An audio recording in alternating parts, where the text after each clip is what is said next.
Nutrisyon at kalikasan, ating pangalagaan. Nutrisyon at kalikasan, ating pangalagaan. Nutrisyon at kalikasan, ating pangalagaan.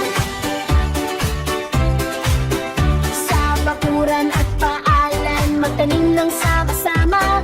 Mula ng pag-asa'y sisibol, lumpia ng bawat lupa. Kalikasan na inaalagaan, pagkain linggal dito. Sariwang hangin, malinis na tubig.